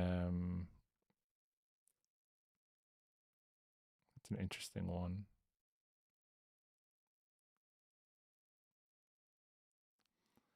Okay, next hand, king 8-6-5. So check, check on the flop. On the turn, we're using a large sizing here. We do have a straight with 8-6, and queen jack is unlikely for our opponent because he checked back the flop. Jack 8 is a possibility. I mean, we do unblock high flush draws. We do, like ace jack of clubs, ace queen of clubs, ace king of clubs, aces with clubs. And we do unblock like these middling 2 pairs in sets, like 9s, 10s, king 10, 10-9. I don't know. I would probably lean towards betting, but the river plays out pretty iffy. But yeah, pot, no, it's a little bit too weak, I guess, because of river distribution. But I think in reality, like it might be better just potting. It's going to be close, obviously. And then so as played, certainly checking river. The 1 card straight is out there. He bets half. Obviously, we're not folding a straight against half, and he ends up having actually jack 8. So it's very interesting. Our opponent's supposed to check the flop. Makes sense. Check the turn back again with jack 8. I suppose he's also blocking a bunch of continues with this particular hand. Next hand, check, check flop on king 10, 6, 6. We do have king 10. Pretty reasonable hand to start betting on the turn. I mean, we don't block any of the straight draws, so it's kind of interesting trying to get value or deny equity.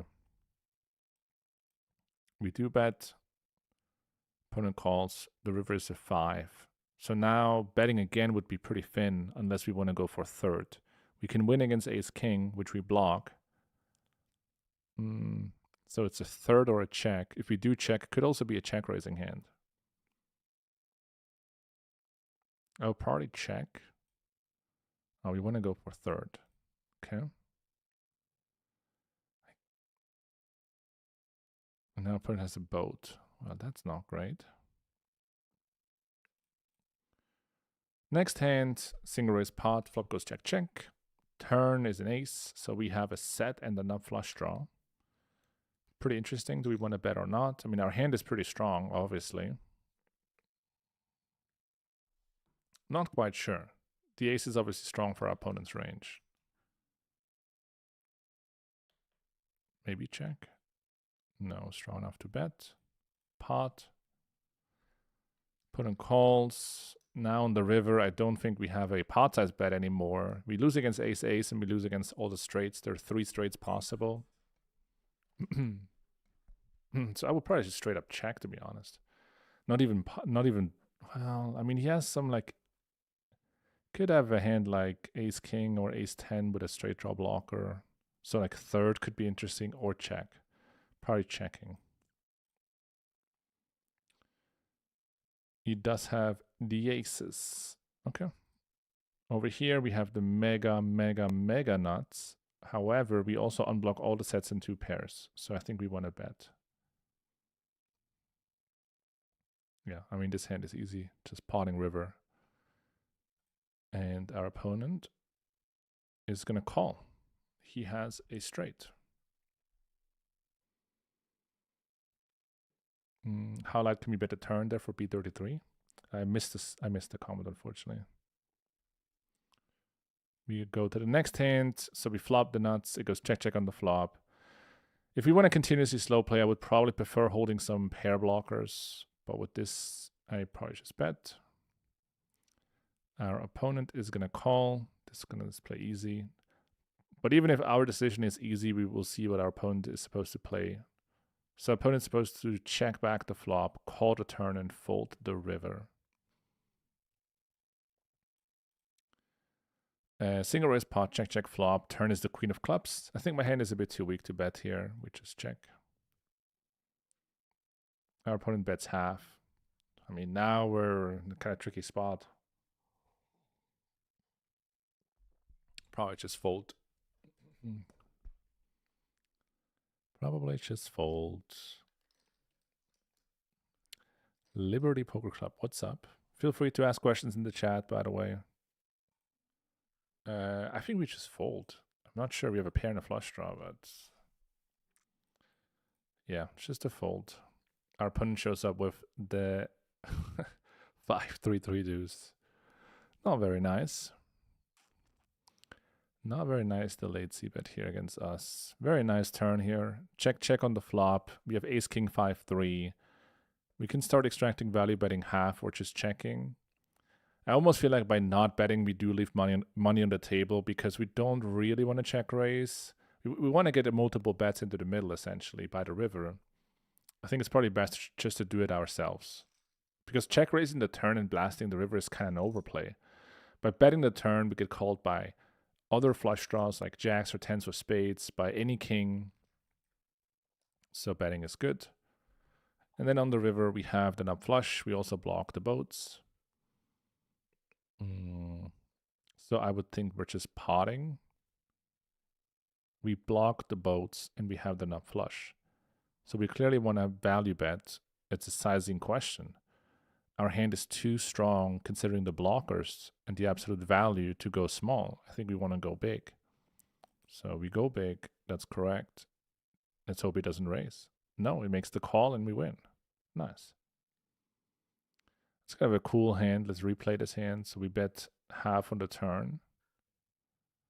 If the river is a queen, can we go for a block? We lose against aces and king queen essentially. I'll probably block. Yeah. And my opponent is gonna pot and pile. So now rejam all in and represent kings. Probably not. Like, you want to be very selective with these plays, and he would probably choose some sort of king queen hand or king 4 hand, some crazy stuff like that. If you play this hand in reality, you don't want to call light here in a spot like this because it's not very intuitive to find the right bluffs here for my opponent. Because say, for example, he has king queen, like he can just call. There's no reason to bluff raise. So I don't know, like maybe he has like a queen with a flush draw that is now raising the river or something. Yeah, but I would think we probably fold. Yes, queens with the flush draw. So yeah, it naturally makes sense to use just the queen as well because you're duplicating this hand.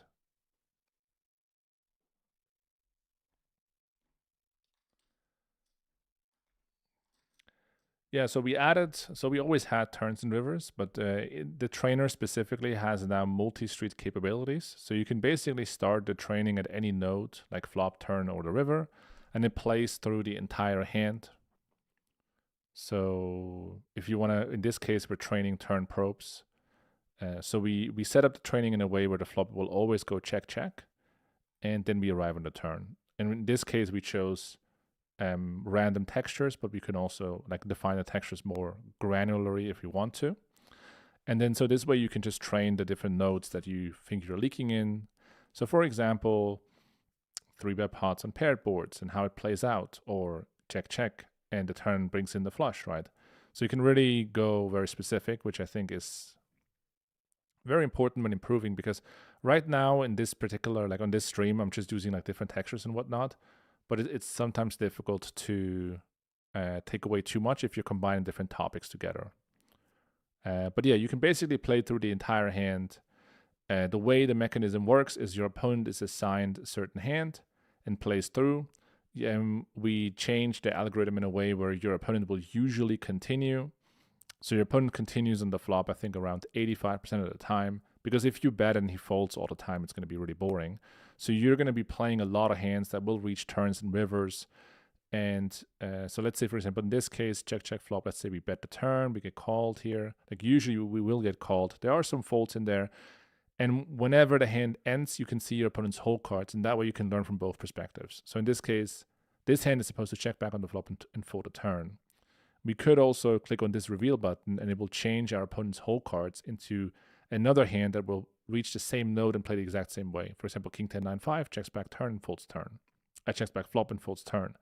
Or we can just replay the spot and say, okay, on this turn we bet one more time. Now this time our opponent will continue, which again, they will usually do because we set up the training that way in order to create more challenging moments, right? And obviously we're going to fold, and our opponent shows up with just the queen as a bluff with the flush draw. So this is one of the hands that wants to bluff for the turn. And so you always get to learn from both perspectives. As far as like the differentiation is, I'm not like too familiar with like all the training features of GTO Wizard.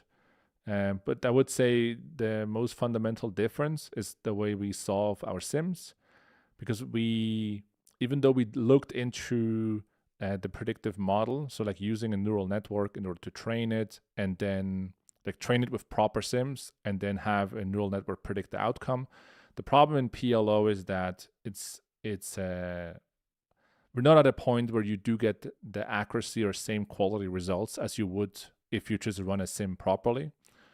And that's why we stick to just running sims the pure way, essentially, where all the outputs are accurate and they're not approximations.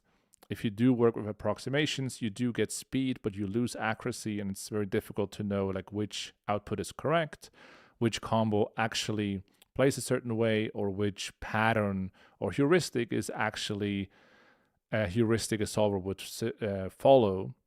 And that's just the problem with predictions in general. So we looked into predictive solving or using neural networks. We didn't like the output so far. Obviously, tech is always improving and always getting better as you know, if you're using AI, which I assume most people do. In the beginning, AI was like, I guess a bit better than Google, but nowadays it's like very powerful. But when it comes to predicting PLO outputs, we're still like very far away from accurate results. So what we will do is just purely solve, and we do have an update coming in the next like 30 days where you can solve turns and rivers in the actual software. So you can choose the turn, you can choose the river, and you can choose the sizings that you want to run the solve with, or test different sizings. And those solves will run through an actual solver, not through a predictive model. So that integration is happening as well in like within the next like 30 days. So the only real difference is just like the way we approach solving. It's predictive solving versus actual solving, and there are going to be differences in there when it comes to accuracy. Over here, we obviously check. We have absolutely nothing. And now we play like a check down line. And I think on the river, when it checks down, you want to ask yourself, like, what are you trying to block? And it's pretty much the straight. So we have 110, so 10-8 is a straight. Should we consider bluffing? We could. We not only block 10-8, but we also block aces and kings. So the hands I will call frequently on the river are aces and kings and 10-8. So maybe our hand could be a bluff. I think if we do bluff, we want to go big because this small thing is not going to work very often. So I think ace king 10 is a pretty reasonable choice. Not sure if this is the one, but let's see. It's not the one, but could be a reasonable one. So we are supposed to check this hand. If we do go to this exact note, is a check down pot, so we need to like loosen up our requirements for bluffing. We don't really bluff that often here on the river. But let's say we have ace king 10. I'm going to choose all the air portion here and say ace king 10. Well, ace king 10 5 is like the double blocker. So ace king 10 5 is the one because you block 5-8 and 10-8 and aces and kings.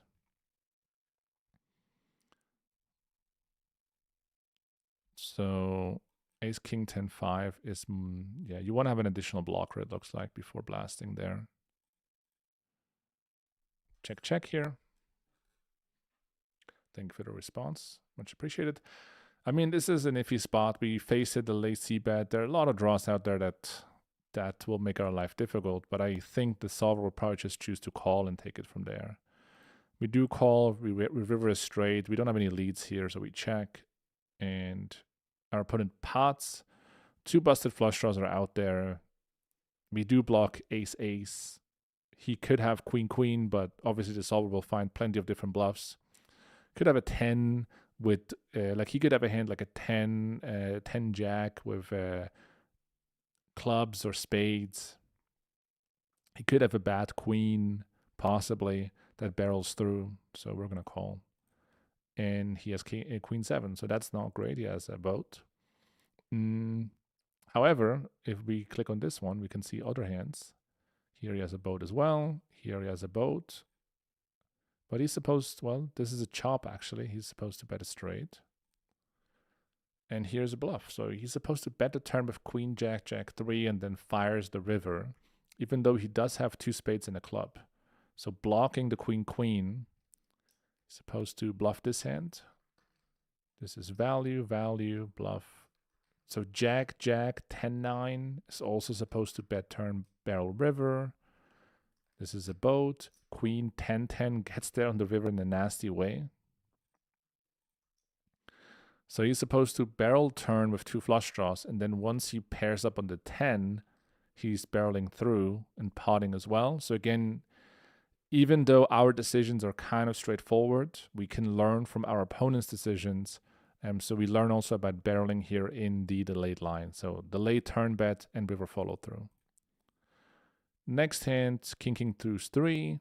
Check flop on this turn. Our hand is too weak to bet, so we check. And if we do face a bet, it would be pretty tricky, to be honest. And then so here on the river, I want to block with 2 kings. He can obviously have jacks and so on. Like, I think my hand is too strong to go for a check and risk to face a check back with a 7 or 2 10s. So we're going to go for a block. Opponent calls with the 7, and we win. Here we don't have enough to work with, so we check. River's a queen. Can we block? We could block, I suppose. We could also check call. King, queen, so we lose against ace, queen. But we win against queen 10, queen 9. It's maybe a bit thin. Check, okay. Our opponent bets half.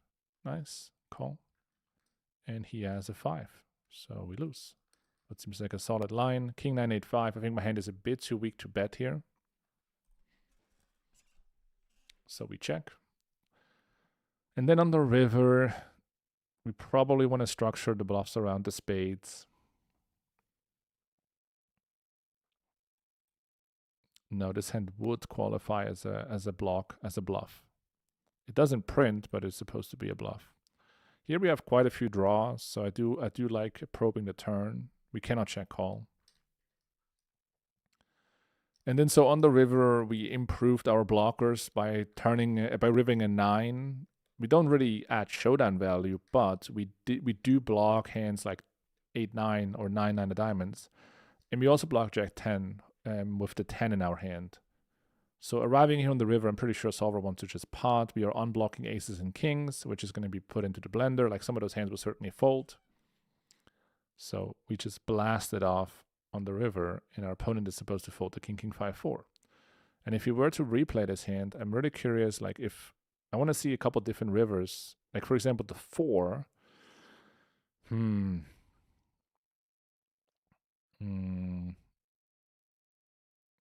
mean, it's not holding 10, 9 of diamonds now is not that great to blast off, but we do need to find some bluffs.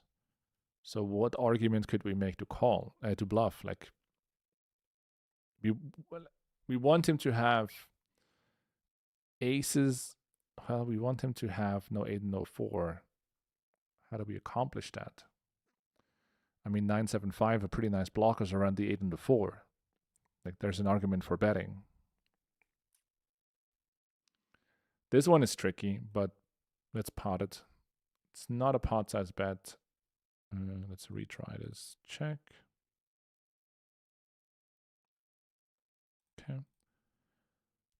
Okay. Check, flop. Turn, bunch of stuff. Let's start betting. Otherwise it gets awkward facing a bet. River's a queen.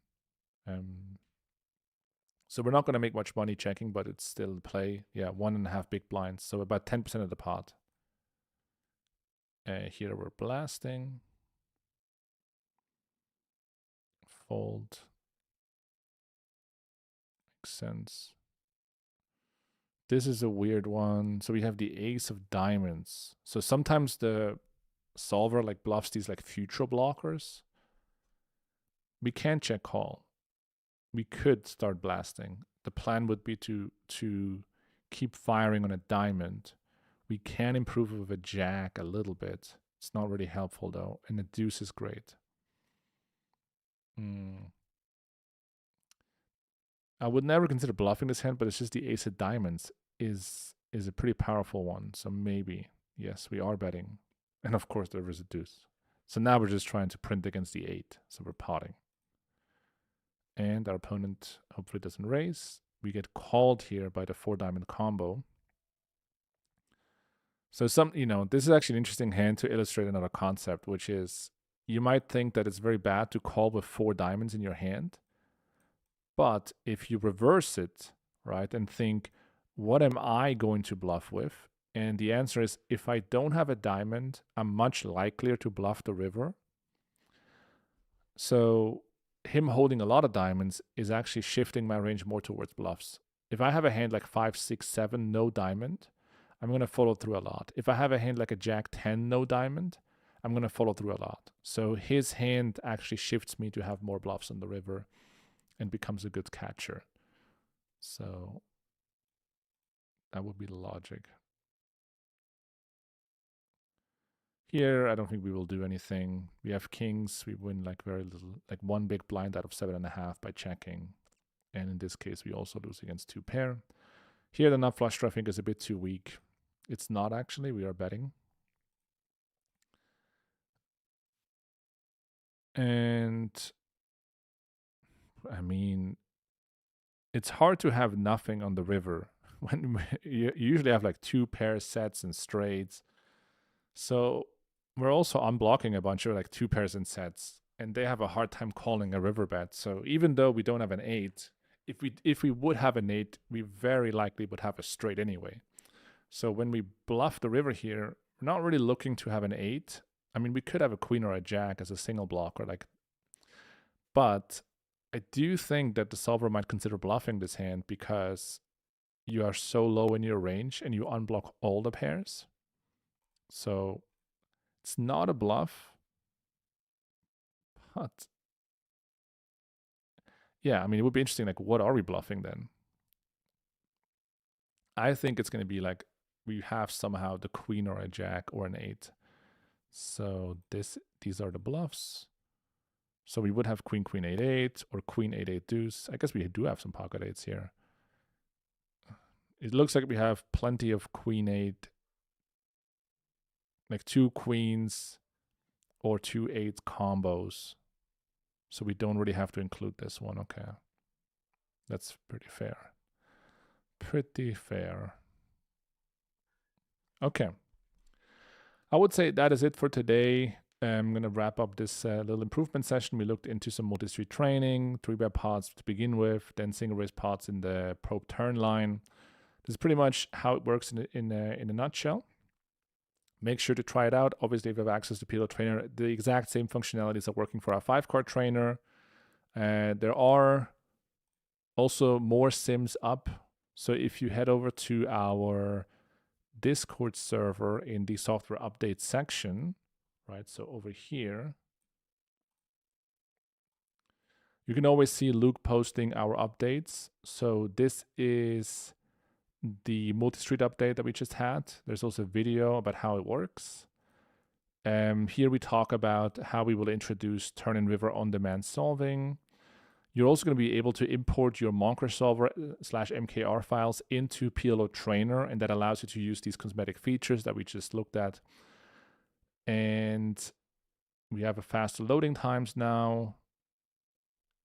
And then this release got pushed yesterday, so we uploaded a bunch of additional sims for 4 and 5 card PLO, preflop and postflop. You can read through all these. So there are a bunch of updates in PLO Trainer, and you can always be on top of that when you look into our Discord software updates thread. So make sure to check this out. Multi-street training is out. There's one bug in there that we see sometimes coming up. We're obviously going to work on that and correct it very quick.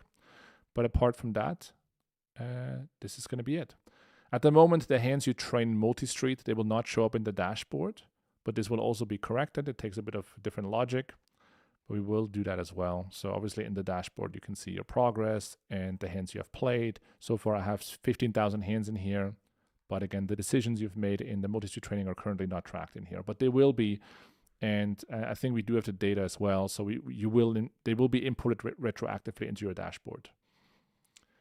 Okay, with that, enjoy your weekend, guys. GG's, and I'll catch you on another day over here on YouTube.